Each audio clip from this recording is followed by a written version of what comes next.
ஆரம்பிப்போமா?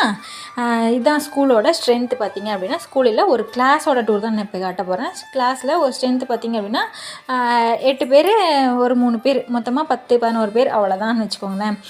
இது பார்த்திங்கன்னா எலும்புக்கூடு. அந்த சயின்டிஃபிக்காக குழந்தைங்களுக்கு தெரியணும் அப்படிங்கிறக்காக இதை வந்து ரெடி பண்ணி வச்சுருக்காங்க. அப்புறம் எந்த இடத்துல பார்த்திங்க அப்படின்னாலும் சார்ட், குழந்தைங்க ஈஸியாக படிச்சுக்கிறதுக்காக பழங்களாகட்டும், காய்களாகட்டும், அந்த முக்கோணம், செவ்வகம் இதெல்லாம் சொல்லுவோம் பார்த்திங்களா, அதாகட்டும், குழந்தைங்க ஈஸியாக பார்த்து அவங்க வந்து மனசுக்குள்ளே ஏற்றி படிச்சுக்கிறது மாதிரி வந்து செஞ்சு வச்சுருக்காங்க.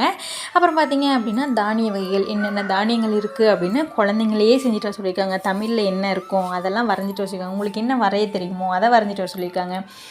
சீக்கிரமாக குழந்தைங்க வந்து மனப்பாடம் பண்ணி படிச்சுக்கிறதுக்காக ஐஸ்கிரீம் மாதிரி ஈஸியாக எடுத்து அது வேர்டு என்ன, அது என்ன ஆக்ஷனில் இருக்குது அதை அப்படி சொல்லி படிச்சுக்கிறதுக்காக வந்து அந்த ஐஸ்கிரீம் குச்சியை வந்து அந்த சார்ட் மாதிரி கட் பண்ணி அதை நீட்டாக ப்ரெசென்ட் பண்ணி வச்சுருக்காங்க. அவ்வளோ அழகாக இருந்துச்சு.